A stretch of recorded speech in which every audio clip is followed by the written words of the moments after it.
Hello students, I'm Imanshu and I welcome you all on Hi Mentor. So students, as you know that we have completed our first chapter of class 10th. It was chemical reaction and equations.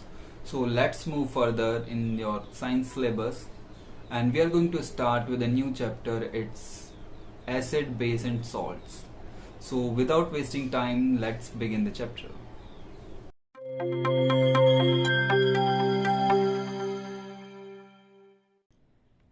Acid bases and salts. तो बच्चों शुरू करते हैं। चलो उससे पहले बच्चों हम जानते हैं कि एसिड्स होते क्या हैं, फिर हम देखेंगे बेसेस क्या होते हैं और उसके बाद लास्ट में हम देखेंगे कि सॉल्ट्स क्या होते हैं, कितने तरह के सॉल्ट्स होते हैं।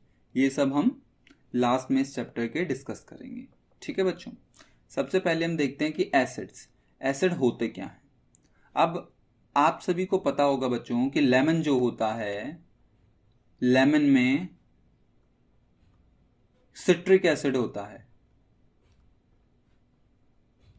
आप ये भी जानते होंगे कि दही जो होती है कर्ड, उसमें लैक्टिक एसिड होता है।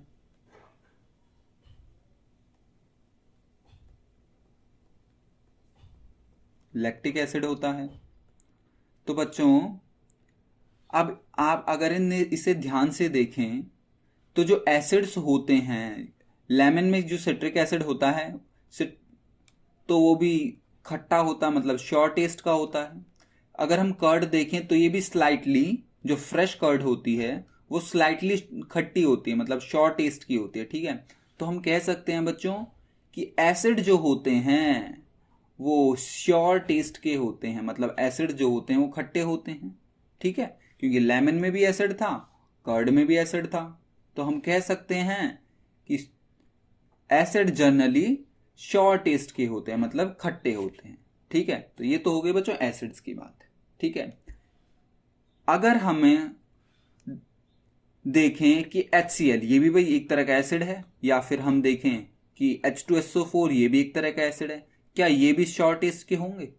तो बच्चों होता क्या है, इन्हें हम ऐसे टेस्ट करके टेस्ट नहीं कर सकते। क्यों नहीं कर सकते? क्योंकि बच्चों ये जो होते हैं ना, ये स्किन के कांटेक्ट में आते ही ना बर्निंग शुरू कर देते हैं, मतलब कि स्किन की बर्निंग कर देते, कॉज करा देते हैं, मतलब हमारी जो स्किन है वो जलनी शुरू हो जाती है। अगर एक ड्रॉप भी HCl की या H2SO4 की गिर जाती है तो स्किन को बर्न करना शुरू कर देते हैं। तो इसीलिए ना हम इन्हें ऐसे टेस्ट नहीं कर सकते। ठीक है बच्चों, चलो अब बढ़ते हैं आगे कि एसिड एक्चुअली में होते क्या हैं, कैसे हम पहचानेंगे, अब देखते हैं। ठीक है बच्चों, ये तो हमारा थोड़ा सा इंट्रो था इस चैप्टर का। Okay, so let's move further. Acids बच्चों वो होते हैं जो हमें पानी में H पॉजिटिव आयन दे दें। ठीक है, मान लीजिए हमने क्या किया, कोई भी हमने एसिड ले लिया, मान लीजिए स्ट्रॉन्ग एसिड ले लिया, जैसे हम H2SO4 ही ले लेते हैं। हमने एक बीकर में पानी लिया और H2SO4 को डाल दिया। तो बच्चों क्योंकि ये स्ट्रॉन्ग एसिड है, ठीक है, तो ये कंप्लीटली इसमें डिसॉल्व हो जाएगा, डिसोसिएट हो जाएगा, या हम कहें टूट जाएगा। ठीक है, तो हमें H पॉजिटिव दे देगा और ये दूसरा जो आयन है SO4 नेगेटिव, ये अलग निकल जाएगा। ठीक है, तो इसका कहने का बच्चों सीधा सा मतलब ये है कि वो सब्सटेंस जो आराम से या आसानी से H पॉजिटिव आयन दे दें एक्वस सॉल्यूशन में, वो होते हैं एसिड्स।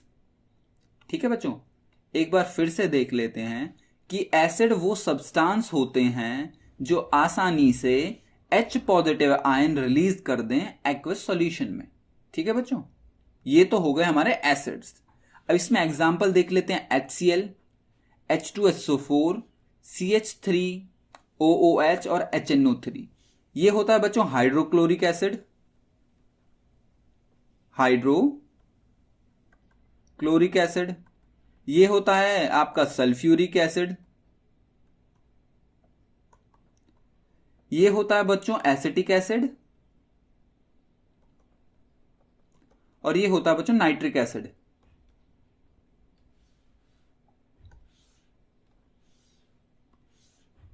नाइट्रिक एसिड्स ये जो होते हैं बच्चों HCl हो गया, हमारा H2SO4 हो गया और HNO3 हो गया, ये होते हैं स्ट्रॉन्ग एसिड। जबकि ये जो एसिटिक एसिड है ये वीक एसिड की कैटेगरी में आता है। तो बच्चों हमने देखा कि एसिड्स वो सब्सटेंस होते हैं जो एक्वस सॉल्यूशन में या फिर वाटर में हमें H पॉजिटिव आयन प्रोवाइड कर दें। ठीक है बच्चों, अब हम देखेंगे कि एसिड कितने तरह के होते हैं, कौन कौन से होते हैं, क्लासिफिकेशन कैसे किया हमने एसिड्स का। तो चलो बच्चों बढ़ते हैं आगे। तो बच्चों एसिड्स जो होते हैं वो दो तरह से हमने एसिड और एसिड्स को क्लासिफाई कर दिया कि एक तो ऑर्गेनिक एसिड होंगे और दूसरे होंगे इनऑर्गेनिक एसिड। ठीक है, ऑर्गेनिक एसिड बच्चों वो एसिड्स होते हैं जो हमें प्लांट और एनिमल से मिल जाएं। ऑर्गेनिक एसिड वो एसिड होते हैं जो हमें प्लांट्स और एनिमल से आसानी से मिल जाएं, जबकि इनऑर्गेनिक एसिड्स वो एसिड्स होते हैं जो हमें मिनरल से या रॉक से मिले। ऑर्गेनिक एसिड हो गए हमारे जो प्लांट्स और एनिमल से मिले, और इनऑर्गेनिक एसिड्स हो गए जो हमें रॉक से या मिनरल से हम एक्सट्रैक्ट करते हैं या हम ऑब्टेन करते हैं, वो हो जाते हैं हमारे इनऑर्गेनिक एसिड्स। ठीक है बच्चों, ऑर्गेनिक एसिड का एग्जांपल हम देख लेते हैं। लैक्टिक एसिड कर्ड में होता है, ऑर्गेनिक है क्योंकि एक बैक्टीरिया से बनाता है। फॉर्मिक एसिड बच्चों आंट जो होती है ना, आंट के स्टिंग में पाया जाता है। तो जब हमें कोई चींटी काटती है तो उसमें इरिटेशन होती है और स्वेलिंग हो जाती है, इन्फ्लेमेशन कॉज हो जाती है जहां पे चींटी ने काटा होता है। ठीक है, वो इसी की वजह से होता है, फॉर्मिक एसिड की वजह से। ठीक है, सिट्रिक एसिड जो होता है लेमन में होता है। ठीक है बच्चों, लेमन में होता है। तो ये तो बात होगी ऑर्गेनिक एसिड्स की। इनऑर्गेनिक एसिड हो गए बच्चों HCl हो गया हमारा, H2SO4 हो गया, HNO3 हो गया, ये सब आते हैं बच्चों इनऑर्गेनिक एसिड्स की कैटेगरी में। ठीक है, अब देखते हैं बच्चों की प्रॉपर्टीज क्या क्या होती हैं, एसिड्स को हम कैसे पहचानेंगे कि ये एसिड है। तो चलो बढ़ते हैं आगे।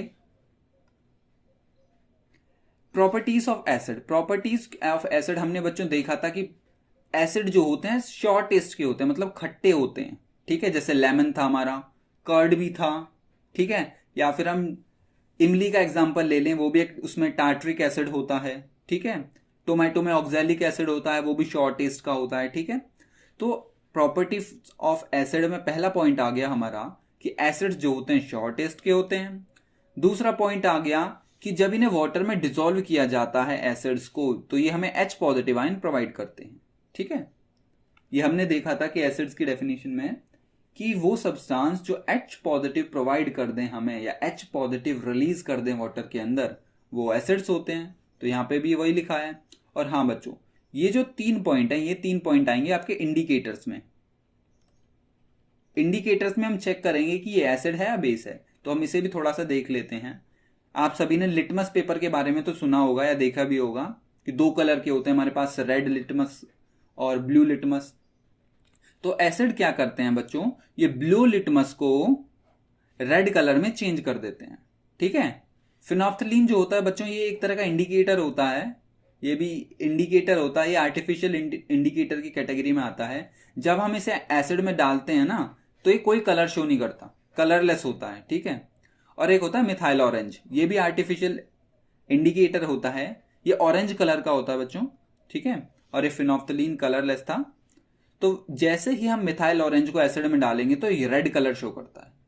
ठीक है, तो ये तो बात हो गई बच्चों प्रॉपर्टीज ऑफ एसिड्स की। ठीक है, हमने देख लिया एसिड्स क्या होते हैं, कितने तरह के होते हैं, प्रॉपर्टीज क्या क्या हैं एसिड की, ये सब हमने देख लिया। ठीक है, तो बढ़ते हैं आगे। Action with metal. मेटल के साथ एसिड कैसे एक्शन करेंगे। ठीक है, ये भी हम बच्चों सबसे पहले हमारा एक एक्टिविटी देख लेते हैं हम, कि आपकी एनसीईआरटी में भी वो दे रखी है, तो देख लेते हैं उससे पहले। हमने क्या किया बच्चों, एक अपना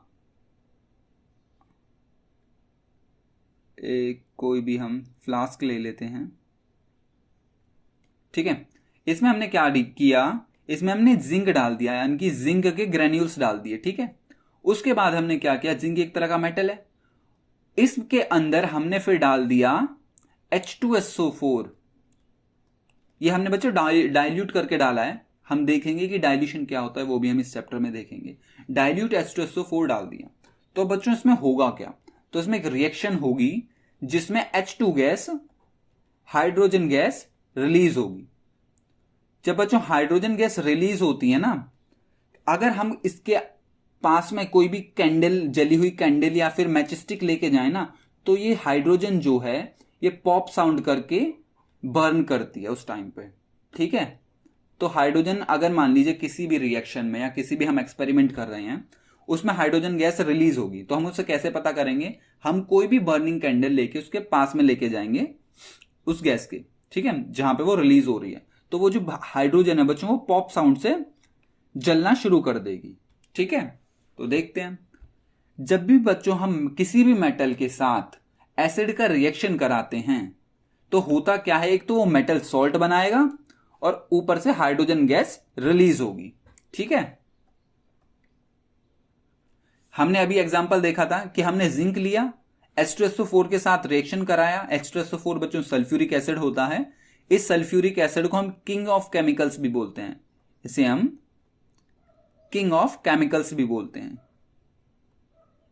ठीक है, ये ध्यान रखिएगा आपको, H2SO4। ठीक है, जैसे ही बच्चों हमने इसका रिएक्शन कराया तो इसने एक मेटल सॉल्ट बनाया।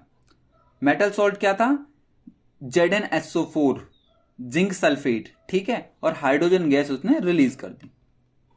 तो ये तो हो गया बच्चों मेटल का एक्शन। वहीं अब क्या हो अगर हम मेटल ऑक्साइड ले आए? ले आते हैं। अब क्या किया हमने बच्चों, मेटल ऑक्साइड ले लिया।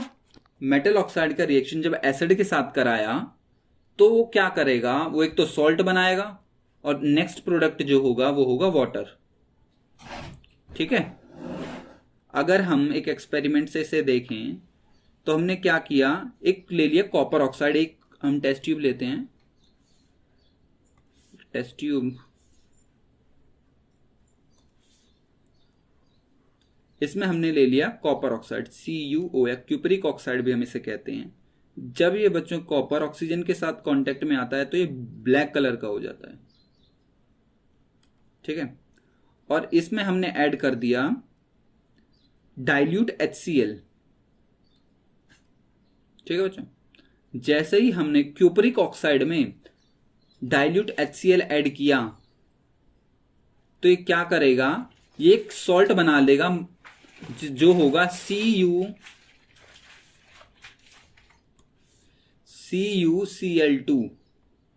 ठीक है, और वाटर। और ये जो बच्चों CuCl2 होगा ये ब्लूइश ग्रीन कलर का होगा, ब्लूइश ग्रीन। ठीक है, तो हमने क्या देखा, जब भी हम मेटल ऑक्साइड का रिएक्शन कराते हैं एसिड के साथ तो सॉल्ट बनेगा और सॉल्ट के साथ वाटर रिलीज होगा। यही हमने इस एक्टिविटी में या इस एक्सपेरिमेंट में देखा कि जैसे हमने क्यूपरिक ऑक्साइड को डाइल्यूट HCl के साथ रिएक्ट कराया तो उसने मेटल सॉल्ट बनाया CuCl2 और साथ में वाटर भी रिलीज हुआ। ठीक है, ये हमारी रिएक्शन हो गई कि कॉपर के साथ हमने HCl का रिएक्शन कराया तो सॉल्ट बन गया और वाटर रिलीज हो गया। अगर हम ऐसे ही कैल्शियम ऑक्साइड ले लेते हैं तो कैल्शियम ऑक्साइड के साथ भी सेम रिएक्शन होगी। ठीक है, जब भी हम बच्चों आप एक चीज याद रखिएगा कि जब भी हम मेटल ऑक्साइड के साथ एसिड का रिएक्शन करेंगे तो सॉल्ट और वाटर बनेगा।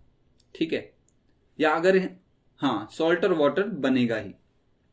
ऐसी एक्शन ऑफ मेटल को आप ध्यान रखिएगा कि मेटल का रिएक्शन जब हम एसिड के साथ कराएंगे तो मेटल सॉल्ट और हाइड्रोजन गैस रिलीज होगी। ठीक है बच्चों, अब हम बढ़ते हैं आगे। अब हम क्या करते हैं, हम मेटल कार्बोनेट और हाइड्रोजन कार्बोनेट के साथ रिएक्शन कराते हैं एसिड का। तो इसमें भी कुछ नहीं बच्चों, जैसे ही हम मेटल कार्बोनेट का रिएक्शन या हाइड्रोजन कार्बोनेट का रिएक्शन कराएंगे एसिड के साथ तो ये सॉल्ट बनाएगा। सॉल्ट के साथ साथ CO2 और वाटर भी रिलीज होंगे।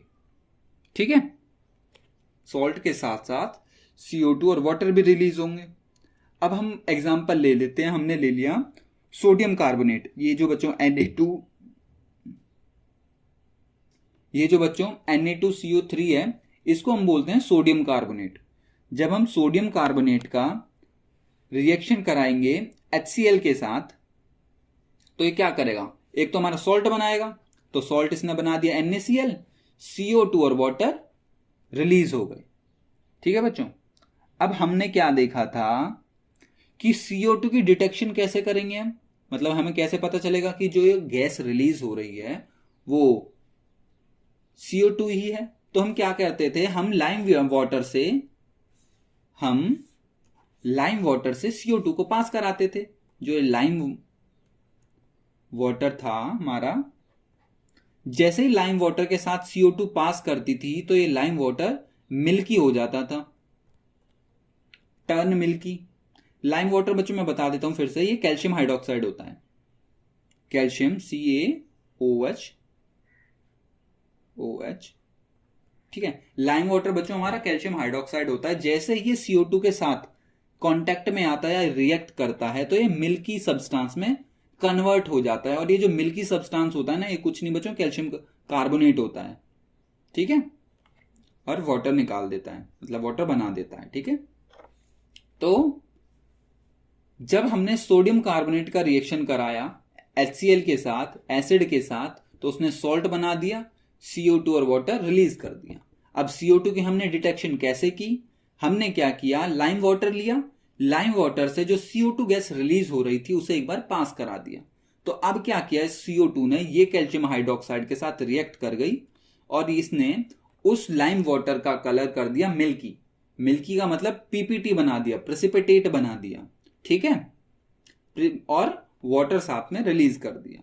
तो बच्चों इससे हम लाइम वाटर से CO2 की डिटेक्शन या CO2 का पता लगा सकते हैं कि ये इस रिएक्शन में इवॉल्व हो रही है या रिलीज हो रही है। ठीक है, वहीं बच्चों अगर हम ले लें सोडियम बाइकार्बोनेट, ये बच्चों है सोडियम बाइकार्बोनेट, अगर हम इसका रिएक्शन HCl के साथ कराएं तो सेम सॉल्ट बनाएगा, CO2 और वाटर रिलीज होगा। ठीक है बच्चों, तो ये तो बात हो गई मेटल कार्बोनेट और हाइड्रोजन कार्बोनेट का रिएक्शन की विद एसिड के साथ। ठीक है बच्चों, लाइमस्टोन जो होता है, चौक जो होती है हमारी, और मार्बल्स जो होते हैं, ये सारे के सारे कैल्शियम कार्बोनेट की ही फॉर्म है। ठीक है, ये सारे के सारे कैल्शियम कार्बोनेट की फॉर्म है। ठीक है बच्चों, ये बात आप ध्यान रखिएगा। अब बढ़ते हैं बच्चों आगे, स्ट्रॉन्ग एसिड और वीक एसिड्स। अब स्ट्रॉन्ग एसिड्स बच्चों क्या होते हैं और वीक एसिड्स क्या होते हैं, ये हम देख लेते हैं। स्ट्रॉन्ग एसिड बच्चों वो होते हैं जो वाटर में कंप्लीटली आयोनाइज हो जाएं। ठीक है, हमने देखा था कि एसिड्स वो होते हैं जो हमें वाटर के अंदर H पॉजिटिव दे दें। ठीक है, और स्ट्रॉन्ग एसिड्स वो होते हैं जो पूरी तरह से डिसॉल्व हो जाएं एसिड वो वाटर के अंदर। ठीक है बच्चों, H पॉजिटिव तो ये भी देंगे। ठीक है, ये क्या करेंगे, अच्छे से आयन इनके अलग हो जाएंगे मॉलिक्यूल से। ठीक है, जैसे हम बात करें, हमने HCl डाला वाटर के अंदर तो H पॉजिटिव अलग हो जाएगा, Cl अलग हो जाएगा। तो मतलब ये पूरी तरह से इनके आयंस डिसोसिएट हो गए या पूरी तरह से डिसॉल्व हो गए वाटर के अंदर, तो वो होते हैं स्ट्रॉन्ग एसिड। ठीक है बच्चों, जनरली ये मिनरल एसिड्स या जो होते हैं वो स्ट्रॉन्ग एसिड्स होते हैं। ठीक है, एग्जाम्पल हमारा HCl है, नाइट्रिक एसिड है और सल्फ्यूरिक एसिड है। जो स्ट्रॉन्ग एसिड्स होते हैं बच्चों वो वाटर के अंदर पूरी तरह से आयनाइज हो जाते हैं। ठीक है, वहीं हम बात करें वीक एसिड्स की, तो वीक एसिड्स जो होते हैं बच्चों ये पूरी तरह से आयनाइज नहीं होते। ठीक है, और ये ज्यादातर ऑर्गेनिक एसिड्स होते हैं, ये वाटर में अच्छे से डिसॉल्व नहीं होते हैं। ठीक है, होता जैसे मान लीजिए हमने ये पानी में डाल दिया, ये हमारा एसिटिक एसिड है, एसिटिक एसिड है ये हमारा। ये बच्चों जैसे ही हम इसे पानी में डालेंगे इसे, तो ये बनाएगा CH3COO नेगेटिव और H पॉजिटिव। सॉरी, जब भी हम बच्चों इस एसिटिक एसिड को वाटर के में डिसॉल्व करने की कोशिश करेंगे और जैसे ही हम इसे पानी में डालेंगे तो ये क्या करेगा, CH3COO हाइड्रोजन आयन अलग हो जाएगा। ठीक है, तो मतलब ये अच्छे से डिसोसिएट नहीं हुआ, पानी में अच्छे से आयनाइज नहीं हुआ, तो ये हो जाते हैं हमारे वीक एसिड्स। ठीक है, और ये जो बच्चों ये फॉर्मिक एसिड है, ये मैं लिख देता हूं फॉर्मिक एसिड। ठीक है, तो ये तो बात हो गई बच्चों वीक एसिड और स्ट्रॉन्ग एसिड्स की। चलो बढ़ते हैं बच्चों बेसिस की तरफ। ठीक है, बेसिस क्या होते हैं, देखो बच्चों जैसे हमने देखा था कि एसिड जो होते हैं हमारे वो H पॉजिटिव आयन दे देते हैं हमें एक्वस सॉल्यूशन में या वाटर में। वैसे ही बेसिस जो होते हैं बच्चों, एक तो ये बिटर टेस्ट के होते हैं, कड़वे होते हैं, बिटर टेस्ट, ठीक है। और जैसे हम इन्हें पानी में डालते हैं ना, तो ये हमें OH नेगेटिव आयन प्रोवाइड करते हैं। मतलब जैसे ही हम इन्हें पानी में डालेंगे तो ये OH नेगेटिव आयन हमें देंगे, एसिड क्या करेंगे, H पॉजिटिव आयन देंगे पानी में, और वहीं बेसिस जो हैं OH नेगेटिव आयन रिलीज करेंगे एक्वस सॉल्यूशन में, तो वो होते हैं बच्चों बेसिस, ठीक है। अब एग्जाम्पल इनमें ये होता है बच्चों सोडियम हाइड्रोक्साइड, NaOH को बोलते हैं बच्चों सोडियम हाइड्रोक्साइड। KOH होता है बच्चों पोटेशियम हाइड्रोक्साइड, और ये होता है मैग्नीशियम हाइड्रोक्साइड, ठीक है। इनके वैसे दूसरे नाम भी हैं, हम इन्हें कॉमन नेम, जैसे NaOH को हम बोलते हैं कॉस्टिक सोडा, ठीक है। ये KOH को बोलते हैं बच्चों कॉस्टिक पोटाश, और ये जो मैग्नीशियम हाइड्रोक्साइड है ना बच्चों, इसको हम बोलते हैं मिल्क ऑफ मैग्नीशिया। आपने देखा होगा कि एसिडिटी होती है जब, तो हम इनो लेते हैं, जैसे ही मतलब किसी को अगर एसिडिटी होनी शुरू हो गई तो हम बोलते हैं कि इनो ले लीजिए, ठीक है। इनो में होता क्या है बच्चों, इनो में हमारी बॉडी में क्या होता है, जैसे जब भी एसिडिटी होती है तो हमें पता है कि HCl बनेगा, HCl बनता है, बनेगा क्या, HCl बनता है, ठीक है। तो हम क्या करते हैं, उसमें एंटासिड या इनो लेते हैं। इनो में बच्चों क्या होता है, उसमें मैग्नीशियम हाइड्रोक्साइड होता है जो कि एक तरह का स्ट्रॉन्ग बेस है। जैसे ही जब हम MgO इसका साथ इसका रिएक्शन होता है तो ये क्या करता है, एक तो सॉल्ट बनाएगा और एक बना लेता है वाटर, ठीक है। होता क्या है, न्यूट्रलाइज कर देता है एसिड को, ठीक है। तो इसको बच्चों इसलिए मिल्क ऑफ मैग्नीशिया भी बोलते हैं, क्योंकि ये इनो में या एंटासिड्स में यूज होता है। एंटासिड, हाँ बच्चों अगर आपको नहीं पता मैं बता देता हूं, एंटासिड जो होते हैं ना बच्चों, एंटासिड एसिडिटी में यूज होते हैं। जब एसिडिटी होती है ना, तो जो भी हम एसिडिटी को क्योर करने के लिए यूज करते हैं जिन सब्सटेंस का, उनको हम एंटासिड्स बोलते हैं।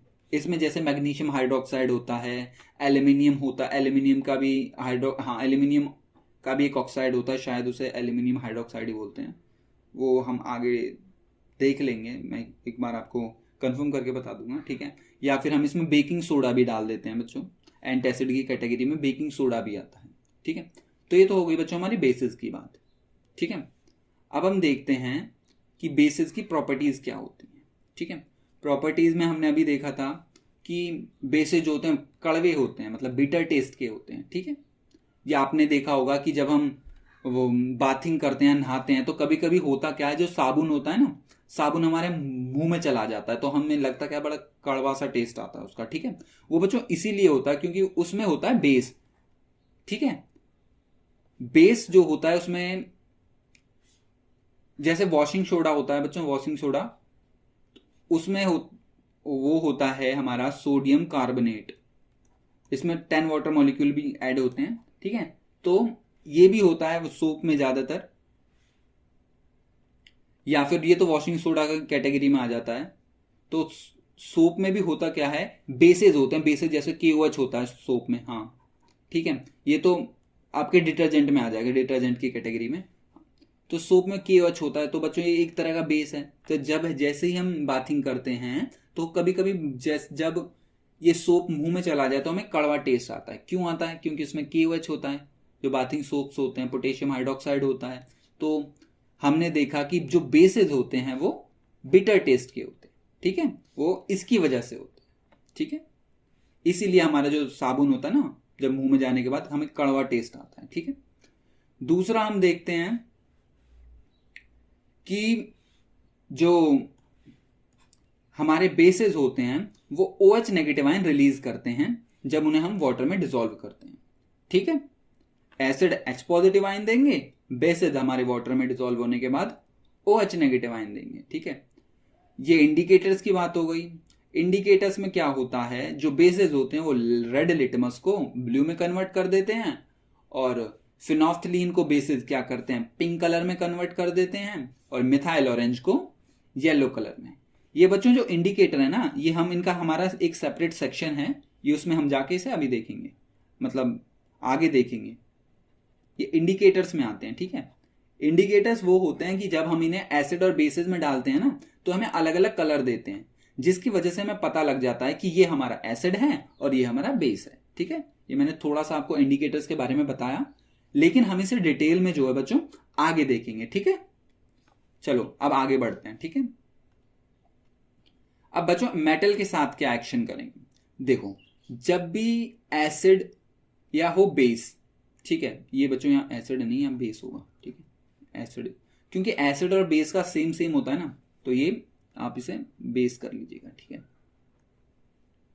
देखो, जब भी हम मेटल का रिएक्शन एसिड हो या बेस हो, कुछ भी हो, उसके साथ इसका रिएक्शन कराएंगे मेटल का, तो ये क्या करेगा, एक तो मेटल सॉल्ट बनाएगा और हाइड्रोजन गैस रिलीज होगी। सेम, अब क्या हुआ, हमने क्या ले लिया, सोडियम हाइड्रोक्साइड ले लिया, उसका रिएक्शन जिंक के साथ करा दिया, तो ये बना दिया इसने, ये होता है बच्चों सोडियम जिंकेट। ठीक है, ये जो कंपाउंड बना ना, इसका नाम होता है सोडियम जिंकेट। ठीक है, Na2ZnO2, Na2ZnO2, तो मैं लिख देता हूं अगर आप भूल जाओगे तो, सोडियम, ये बच्चों रिएक्शन आपके एनसीईआरटी में वैसे है, सोडियम जिंकेट। ठीक है, तो बच्चों आप एक चीज ध्यान रखिएगा कि जब भी हम मेटल का रिएक्शन एसिड हो या बेस हो किसी के भी साथ कराएंगे ना, तो वो मेटल सॉल्ट बनाएगा और हाइड्रोजन रिलीज करेगा। ठीक है, ये सिंपल सी हो गई बात। अब करते हैं हम नॉन मेटल ऑक्साइड के साथ इसका रिएक्शन। नॉन मेटल ऑक्साइड,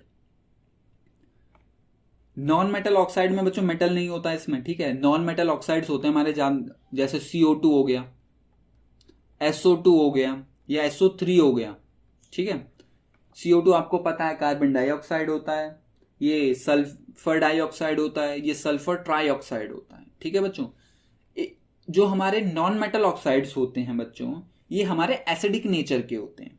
ठीक है, ये मैं लिख देता हूं, नॉन मेटल ऑक्साइड जो होते हैं एसिडिक नेचर के होते हैं। और अब हम क्या करा रहे हैं, नॉन मेटल ऑक्साइड का रिएक्शन करा रहे हैं हम बेस के साथ।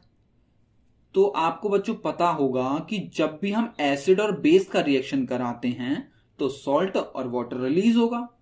तो यहां पे देखिए आप कि ये हमारा बेस है और ये हमारा नॉन मेटल ऑक्साइड है जो कि एसिडिक नेचर के होते हैं। तो मतलब ये एसिड है हमारा, कहने का मतलब ये हमारा एसिड है। मतलब जब हमने एसिड और बेस का रिएक्शन कराया तो हमारा ये सॉल्ट बन गया और वाटर रिलीज हो गया। ठीक है बच्चों, तो ये होता है हमारा सोडियम कार्बोनेट।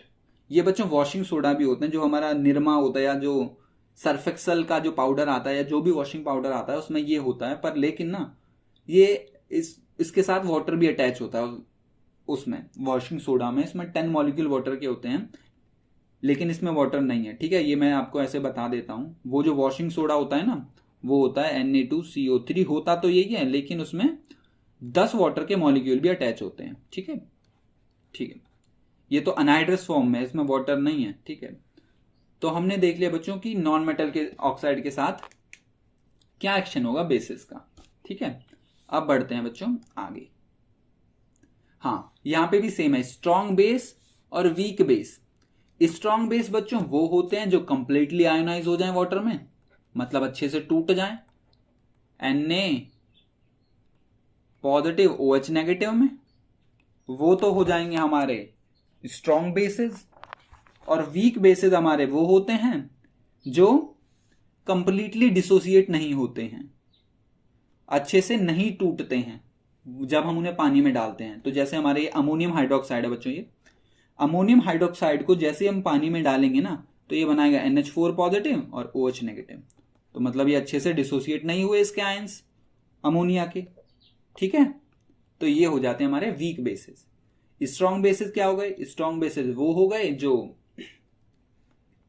कंप्लीटली वाटर में आयोनाइज हो जाएं, आयंस की फॉर्म में टूट जाएं, और वीक बेस वो होते हैं जो अच्छे से नहीं टूट पाते हैं।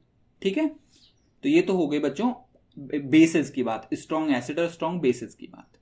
ठीक है, अब आते हैं बच्चों हम इंडिकेटर्स की तरफ। ठीक है, इंडिकेटर्स की तरफ तो बच्चों हम क्या करते हैं, अब हमने आज तक जितना भी पढ़ा है ना, आप उसे एक बार रिवाइज कर लीजिएगा। ठीक है, इंडिकेटर्स हम नेक्स्ट क्लास में देखेंगे। ठीक है। और उससे के साथ ही हमने बेसिस में देखा एक्शन ऑफ मेटल और action of non metal oxide, ठीक है, बेसिस के साथ। अगर आपके मन में क्वेश्चन आया, आप बोलोगे कि सर हमने तो एसिड में मैं स्लाइड खोल ही देता हूं, हमने तो एसिड के केस में मेटल कार्बोनेट और हाइड्रोजन कार्बोनेट के साथ भी रिएक्शन कराया था एसिड का, आपने बेस में क्यों नहीं कराया? तो वो बच्चों इसलिए नहीं कराया क्योंकि देखो जो मेटल कार्बोनेट, जो कार्बोनेट होते हैं या मेटल के कार्बोनेट या फिर बाइकार्बोनेट, ये बच्चों बेसिक नेचर के होते हैं। मेटल कार्बोनेट और बाइकार्बोनेट बेसिक नेचर के होते हैं, ठीक है। तो अब आप मेरे को एक बात बताओ, जब हम बेस का रिएक्शन बेस के साथ कराएंगे तो कुछ होगा?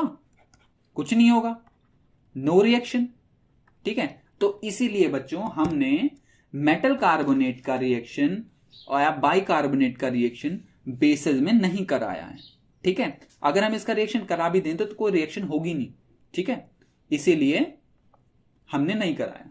तो आपके बेसिस में दो ही रिएक्शन हैं, एक्शन विद मेटल और action with non metal oxide. Non metal oxides क्या होते हैं बच्चों?